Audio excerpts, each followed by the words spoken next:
Sa mahigit 900 araw o eksaktong ika-903 days nang simula ng mga Ruso ang pag-atake sa Ukraine ay ayon sa pahayag ng Russia's Ministry of Defense ay kanila nang na-captured ng lubusan ang isa muling village sa Donetsk at ito ay ang nayon ng Evanevka. Ang naturangang lugar ay tinatayang nasa layo lamang na 15 kilometers o 9 na milyang distansya mula naman sa isa pang strategically important town ng Pokrov sa bahagi ng eastern Ukraine.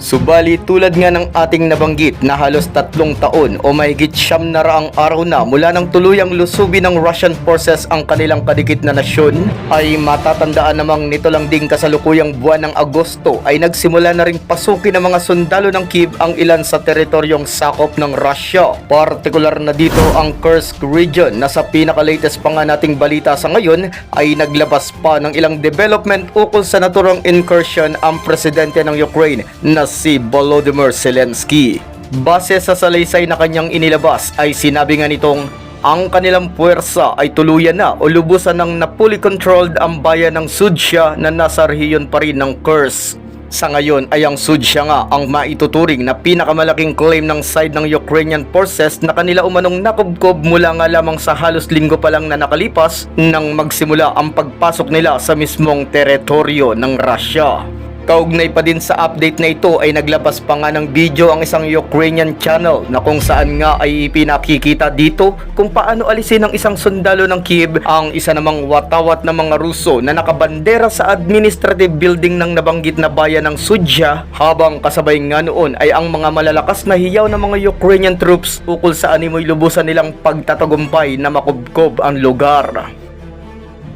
Sa iba pang update ay pinaniniwalaan din ngang ang isa sa mga sandatang ginamit ng mga Ukrainians nang ito ay umatake sa teritoryo ng Russia ay ang isa nga sa pinakamahusay na tangke sa kasalukuyan at ito ay ang Challenger 2 main battle tank na nagmula naman sa bansa ng United Kingdom. Bagamat tikom ang bibig ng side ng Bretanya at Kyiv ukol sa naturang usapin ay matatandaan namang noong nakalipas na January 2023 ay nagpadala nga ang UK ng nasa 14 units ng naturang mga battle tanks sa Ukraine at ang unit na naatasang mag-operate ng mga Challenger 2 ay mula naman sa 82nd Air Assault Brigade ng Ukraine Armed Forces. At base sa kumpirmasyon ay ang isa nga sa mga kabahagi na nangyaring Kursk offensive ay mula naman sa elemento ng naturang brigada.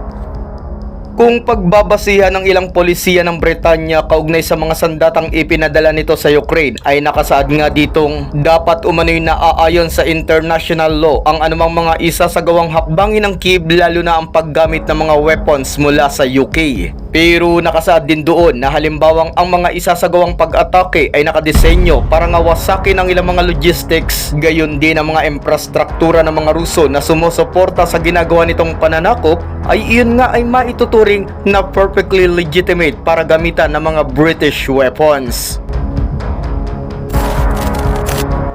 Sa isa namang banda ay ang sa ngayoy kinikilala bilang ang pinakamalapit na kaalyado ni Putin na si Belarusian President Alexander Lukashenko ay hayagan ngang hinikayat ang side ng Russia at Ukraine para itigil na umano ang nangyayari ditong digmaan.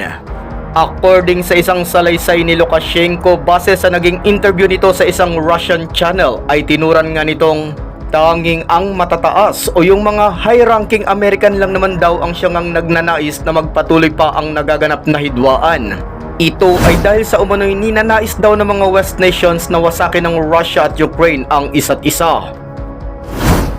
Matatanda ang presidente ng Belarus ay nagsilbi noon bilang ang pinaka-main backer ni Putin magmula nga ng sinimula ng huli na atakihin na ng lubusan ng Kyiv buwan ng Pebrero taong 2022. At bukod pa doon ay ang bansang kanyang nasasakupan ay hinayaan din nga ni Lukashenko na maging ang siyang pinakadaanan at launching points ng ilan namang mga pag-atake ng Russian forces laban pa rin sa kalupaan ng mga Ukrainian. Pero kung noon ay medyo pangisi-ngisi pa at animoy tuwang-tuwa sa nakikitang pagkawasak ng Kyiv itong ang si Lukashenko, ay ngayon naman kasabay ng pagsisimula ng Ukraine Armed Forces na salakay na rin ang loob ng Russian territory, ay wari nga at animoy naging tupang maluha-luha pa ang naging paghihikayat nito na dapat umano ay wakasan na ni Zelensky at Putin ang ilang taon na ring giyera, lalo pat nag-aalala na din nga itong si Lukashenko na umabot na rin sa kanilang bansa ang patuloy na nangyayaring bakbakan. Ang tanong nga dito ay bukal ba sa kalooban o baka naman ay kumambyo lamang ang naturang Belarusian president, lalo pa nga't nakita nito kung ano ang kapabilidad ng Ukraine troops pagdating sa opensiba. Ito ay sa kabila ng mas dehado nitong lakas at quantity, at malamang nga sa malamang na sakaling dumating ang di pa inaasahang mga bagay ay maaari din nga nilang matikman ang galit ng bansa ngayong sinasakop. Nasabi natin ang bagay na ito lalo pat ayon pa rin sa naturang interview ay sa kabila ng wala namang inilabas na patunay o ebidensya ay nagsuhestyon nga si Lukashenko na pinaplano na din daw ngayon ng Ukraine na umatake na rin laban sa Belarus. At kaugnay pa nga nito ay nito lamang nakaraan ay inihayag nga ng Minsk na sila ay nagpadala na rin ng mga sundalo sa kanilang southern border sa kadahilanan ngang binayolate daw kasi ng Kyiv ang kanilang airspace sa pamamagitan ng pagpaparonda dito ng ilang mga drones na pag-aari ng Ukraine. Sa kabila ng ilang mga hakbanging ito ng Belarus ay idinagdag ng turan ni Lukashenko na inaakala umano ng mga taga-kanluran na sa ginawang incursion ng Ukrainian troops sa Russia ay magiging daan ito para gulantangin ang kanilang mga kababayan at mahikayat ang Russia at Belarus na magsagawa ng isang truce mobilization. Subalit kahit medyo maanghang ang mga salita at medyo mapapansing puro patama sa West countries ang mga patusada niya ay bigla ding bumawi si Lukashenko at marin nga nitong inihayag na hindi naman daw umano nila nais na magkaroon pa ng eskalasyon at ayaw na ayaw din nga nilang mangyari na sila ay makipagyera laban sa buong alyansa ng NATO.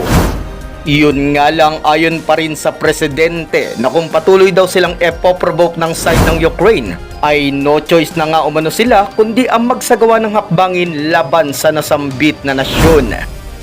Pero base sa obserbasyon ng ilang mga analista ay mukhang nangangati at tila ba'y nagiging palabas lamang ng side ng Belarus ito ngang naging suhestyon ni Lukashenko na sila ay pinagpaplanuhang lusubin ng puwersa ng Ukraine, lalo pat maaaring ang gamitin lamang nila ang usapin na iyon upang tuluyan na rin talagang makisali sa Russia at pagtulungang gerahin ang Kyiv. Kung sa bagay ay hindi nga malayong mangyari ang posibilidad na nasambit sapagkat kung inyong matatandaan mga kataps ay ilang beses na ring lumabas ang mga balita na nagnanais na rin talaga noon pa ang Belarus na tulungan ang mas malaking pwersa ng Russia para lamang magupo ang mas maliit na bilang ng sandatahan ng Ukraine. Sa mas tumitindi at animoy wala pang palatandaan na magwawakas na nga ang nagaganap na labanan sa Europa ay asahan na ngang hindi pa dagli ang huhupa ang apoy sa pagitan ng mga naglalabanang mga nasyon. Lalo pa nga't sa ngayon ay bukod nga sa Kursk region ay unti-unti na ring ginagapang ng mga mandirigma ng Kyiv ang karatig pa ring teritoryo ng Russia, partikular at nangunguna na rito ang bahagi ng Russian Belgorod. Paglilinaw lamang na sa kasalukuyan ay patuloy pa rin naman ang mas matinding ginagawang hakbangin ng Moscow lalo na sa parte ng Donetsk region ng Ukraine. Ibig sabihin ay habang dinadarag ng opensiba ng Kyiv forces ang ilan sa kadigit nilang Russian border ay continuous din nga ang pagkubkob ng mga Ruso sa ilan ding lupain na sakop ng Ukraine. Pero ang pinagkaiba nga lang sa kaganapan ngayon ay kung dati ay hinahayaan lang ng panig ni Zelensky na dumepensa lamang ang kanyang pwersa habang tinitignan o tinatanaw lamang ang umuusad na pag-capture ng mga Ruso sa kanilang mga lupain ay sa ngayon nga ay medyo naipapakita at naipaparanas na rin nila kahit papaano sa kanilang mga mananakop kung ano ang pakiramdam kung ito naman ang kailangang dumepensa para nga maprotektahan ang kanilang mga nasasakupang mamamayan.